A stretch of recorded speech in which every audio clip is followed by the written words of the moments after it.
Hi ಎಲ್ಲರಿಗೂ ನಮಸ್ತೆ, welcome back to Aishwarya YouTube channel. ಎಲ್ಲರೂ ಹೇಗಿದ್ದೀರಾ? ಇವತ್ತು ಎಮ್ಮೆಯ ಗಿಣ್ಣು ಹೇಗೆ ಮಾಡೋದು ಅಂತ ನೋಡೋಣ. ಇಲ್ಲಿ ಊರಿಂದ ಹಾಲು ತಂದಿರೋದು, ಹಾಗಾಗಿ ಮನೇಲಿ ಮಾಡ್ಕೊತಾ ಇದ್ದೆ, ನಿಮಗೂ ತೋರಿಸೋಣ ಅಂತ ಮಾಡ್ತಾಯಿದ್ದೀನಿ. ಇದು ಆನ್ಲೈನಲ್ಲಿ ಕೂಡ ಹಾಲು ಸಿಗುತ್ತೆ ಅಂತ ಕೇಳ್ಪಟ್ಟಿದ್ದೀನಿ, ನಾನು ಯಾವತ್ತೂ ತೊಗೊಂಡಿಲ್ಲ. ಒಂದು ಸತಿ ಚೆಕ್ ಮಾಡ್ಕೊಳ್ಳಿ, ಸಿಗ್ಬೋದು.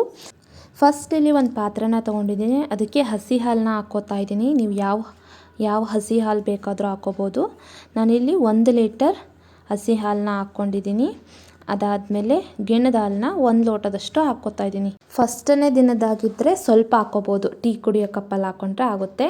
ಇವಾಗ ಇದು 2ನೇ ದಿನದಲ್ವ, ಹಾಗಾಗಿ 1 ಲೋಟ ಹಾಕ್ಕೋತಾ ಇದ್ದೀನಿ. ಅದಾದಮೇಲೆ ಈ ಥರ ಉಂಡೆ ಬೆಲ್ಲ ಇರುತ್ತಲ್ವ, 1 ಲೀಟರ್ ಹಾಲಿಗೆ 2 ಉಂಡೆ ಬೆಲ್ಲನ ಸಣ್ಣದಾಗಿ ಜಜ್ಕೊಂಡು ಇಟ್ಕೊಳ್ಳಿ. ಹಾಗೆ ಏಲಕ್ಕಿ, ಒಣಶುಂಠಿನ ತೊಗೊಂಡಿದ್ದೀನಿ, 7 ಏಲಕ್ಕಿ, ಸ್ವಲ್ಪ ಒಣಶುಂಠಿನ ಕುಟ್ಬಿಟ್ಟು ತೊಗೊಳ್ಳಿ. ಇವಾಗ ನೋಡಿ, ಪುಡಿ ಮಾಡಿದ ಬೆಲ್ಲನ 1 ಲೀಟರ್ ಹಾಲಿಗೆ 2 ಉಂಡೆ ಬೆಲ್ಲನ ಸಣ್ಣದಾಗಿ ಜಜ್ಜಿಬಿಟ್ಟು, ಹಾಲು ನಾವೇನಾಗಲೇ ಹಾಕ್ಕೊಂಡಿದ್ವಲ್ಲ ಆ ಹಾಲೊಳಗೆ ಹಾಕಿ ಆ ಬೆಲ್ಲ ಫುಲ್ ಕರಗಬೇಕು, ಅಲ್ಲಿವರೆಗೂ ಈ ರೀತಿ ಮಿಕ್ಸ್ ಮಾಡ್ಕೊಳ್ಳಿ. ಕರಗಿದಾದಮೇಲೆ ಈ ರೀತಿ ಶೋಧಿಸ್ಕೋಬೇಕು ನೀವು ಹಾಲನ್ನ, ಯಾಕಂದರೆ ಅದರಲ್ಲಿ ಬೆಲ್ಲದಲ್ಲಿ ಕಲ್ಲು ಕಸ ಇರುತ್ತಲ್ವ, ಅದಕ್ಕೆ.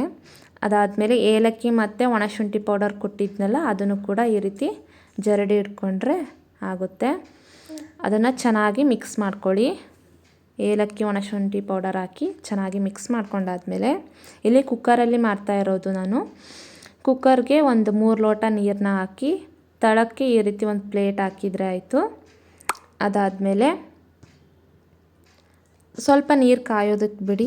ಅದಾದಮೇಲೆ ನಾವೇನು ಗಿಣ್ಣದ ಹಾಲು ಮಾಡ್ಕೊಂಡಿದ್ವಲ್ಲ ಅದನ್ನು ಅದ್ರ ಒಳಗಡೆ ಇಟ್ಟು ಲಿಡ್ನ ಕ್ಲೋಸ್ ಮಾಡಿ ಒಂದು ಭಾರವಾದ ವಸ್ತುನ ಇಡ್ತಾಯಿದ್ದೀನಿ. ಇದನ್ನು 20 ನಿಮಿಷ ಬೇಯಿಸ್ಕೊಂಡ್ರೆ ಆಯಿತು. ಇಲ್ಲ ಅಂದರೆ ನೀವು ಕುಕ್ಕರ್ನ ಲಿಡ್ನ ಕ್ಲೋಸ್ ಮಾಡಿ 2 ವಿಸಲ್ ಕೂಗಿಸ್ಕೊಂಡ್ರೆ ಗಿಣ್ಣು ರೆಡಿಯಾಗುತ್ತೆ. ನೋಡ್ತಾ ಇರ್ಬೋದು, ರೆಡಿಯಾಗಿದೆ. ಇದು ಬಿಸಿ ಇದೆ ಇವಾಗ. ಇದನ್ನು 1 ಅವರ್ ಆದರೂ ನೀವು ತಣ್ಣಗಾಗೋದಕ್ಕೆ ಬಿಡಬೇಕು. ಅದಾದಮೇಲೆ ತಣ್ಣಗಾದಮೇಲೆ ನೀವು ಯಾವ ಶೇಪಲ್ಲಿ ಬೇಕಾದರೂ ಕಟ್ ಮಾಡ್ಕೊಳ್ಳಿ. ನೋಡಿ, ಈಸಿಯಾಗಿ ಗಿಣ್ಣ ರೆಡಿ ಆಯಿತು. ನೀವು ಟ್ರೈ ಮಾಡಿ, ಹೇಗಿತ್ತು ಅಂತ ಕಮೆಂಟ್ ಮಾಡಿ, ಲೈಕ್ ಮಾಡಿ, ಸಬ್ಸ್ಕ್ರೈಬ್ ಮಾಡಿ. ಹಾಗೆ ಇನ್ಯಾವ ಅಡುಗೆ ವಿಡಿಯೋಸ್ ಮಾಡಬೇಕಂತ ಕಮೆಂಟ್ ಮಾಡಿ.